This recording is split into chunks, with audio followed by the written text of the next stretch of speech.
What's poppin', peeps? T-Money here for your Wednesday evening review for body bags. Jeez, this week is 167, 168.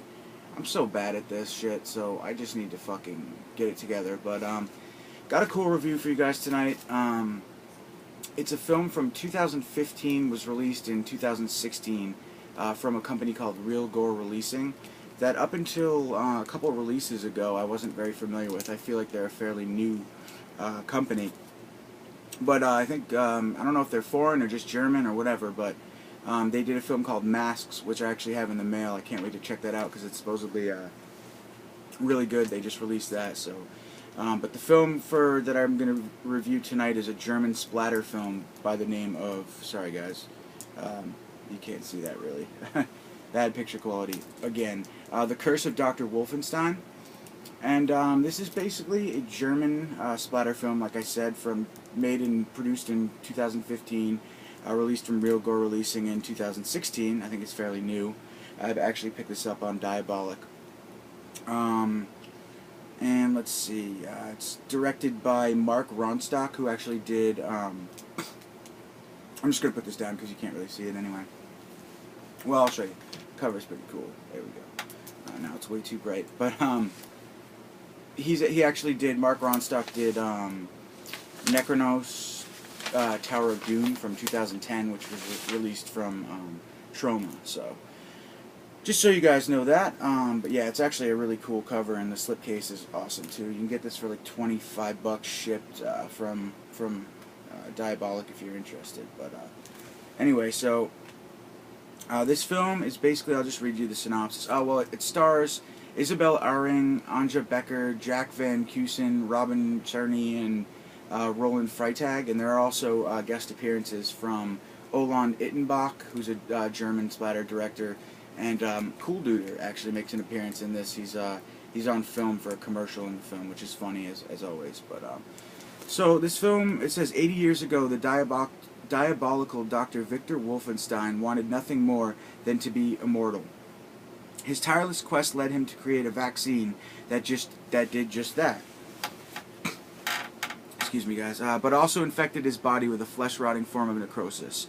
As the doctor's limbs literally fell apart, he tried to replace them by using the crudely removed arms and legs of the local villagers who, in order to stop Wolfenstein's curse and reign of terror, captured him and buried him alive for his crimes.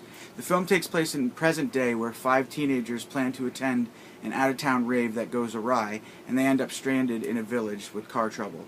When the evil and still decaying Dr. Wolffenstein wakes up, screaming for vengeance, the unlucky teens land squarely within sight of the malevolent medic, and with the help of his latest creation, the Infiltrator, Dr. Wolfenstein lures them to a secret hideaway with the intention of curing his necrosis and ending his curse once and for all. Will anyone survive Wolfenstein's skin-melting, limb-hacking wrath?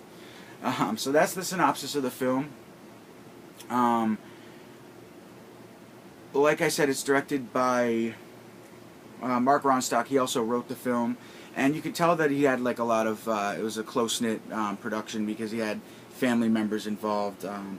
The casting was done by Nadine Ronstock. I don't know if that's his wife or sister or cousin, something. And production management was done by Lars Ronstock, who's also involved in Necronos as well, I believe. So basically, I guess I'll just go into the pluses and minuses of the film. There's a lot to talk about, but I'll keep it kind of short. So what I liked about the film, the gore was top-notch. It's a German splatter film, so you're going to get plenty of gore and plenty of nudity. So if you like gore and nudity and tons of kills, I literally lost track of how many there were because there were just so many. This is also kind of a negative thing in my opinion. I'll talk about it when I talk about the negatives. The special makeup effects were awesome, especially on the Infiltrator, which is his little worm, like parasitic creature type thing. It's like it reminded me of kind of like Jason Goes to Hell. It gets in your mouth and then you become like, what's it called? Like infected but tranced, basically taken over by it, and you get all weird, and that happens to one of the characters in the film, one of our main characters. The atmosphere was good, a lot of German countryside. The acting was decent. Micah Metz played the Dr. Wolfenstein, and he also played like kind of like a crazy local mechanic who had a decent sized role in the film, who was really cool. He's a good character actor for sure.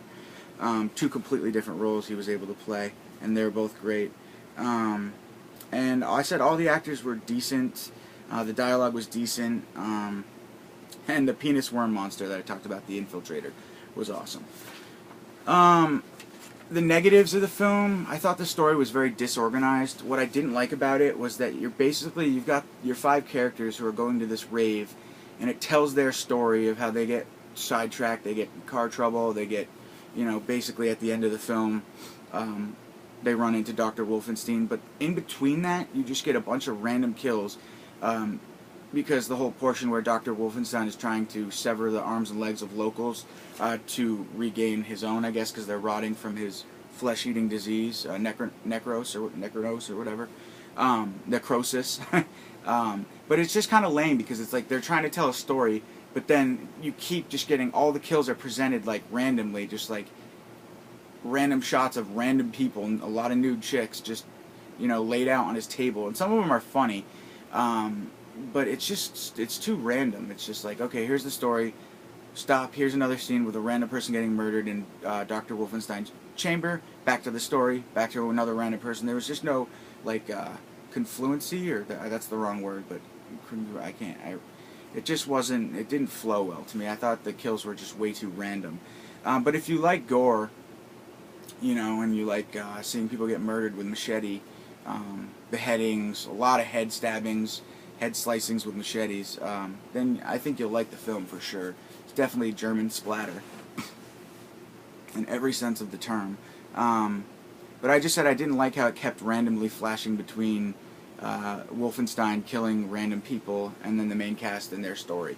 So that, I just felt it was really disorganized, and that was kind of a major drawback for me, or something that I didn't like about the film. I also said that all the kills were kind of the same, involving a trick machete, and there were so many kills. By the end, I was just like, alright, this is ridiculous. Like, how many times has he stabbed a person in the head with a machete and blood just sprays everywhere? It's like, it was way overkill, in my opinion. Just got boring after a while. So, I just said, yeah, the story definitely needed improvement. The film was too long. It was almost 2 hours of this, like, people getting killed, basically naked chicks in a doctor's chair getting sliced up. I mean, it was just too much, And also, lastly, I said the music wasn't really fitting. Germans love punk and metal, I think, heavy metal, and that's what you got. But I wanted more of an eerie soundtrack to fit the atmosphere, rather than just like, it was suitable. Like the punk was when they were in the party and getting pumped up to go on their journey or whatever. I forget initially where the 5 teens are going, to a rave, I believe. Or a concert that they never make it to. But yeah, the music wasn't really fitting either for me. So, I guess that's pretty much it. I recommend the film, especially if you like German splatter, and you like gore, nudity, violence. But it definitely lacked in story and substance, in my opinion. So yeah, I mentioned Cool Duder was in it, cameo. So yeah, and also Dr. Wolffenstein was cool. He looked awesome. You can't really see. I mean, this is kind of a caricature on the cover, but that's kind of what he looks like. He's got a gas mask on his face. And I also liked in the beginning when it was like it was like a scene in the 1930s before he basically became ill from before he turned into Dr. Wolffenstein. It was really cool setting. I liked how they played it from 30s Germany. It was cool. Definitely very atmospheric, and the acting was great for that too. So I like throwback stuff for sure. And again, the atmosphere was good. The town was cool. I love German countryside, so I'll take as much of that as I can get. So yeah, overall, I'd recommend the film. I'd probably rate it maybe a 6.5 out of a 10, just because the story was weak, but everything else was pretty good. So, alright guys, that's my review. I don't think I forgot anything. This is The Curse of Dr. Wolffenstein from Real Gore Releasing, 2016. Check it out if you like German splatter. Alright, catch you next Wednesday on Body Bags. I know coming up we're doing slashers, but we'll do that when the time comes. Have a good night, guys. Peace.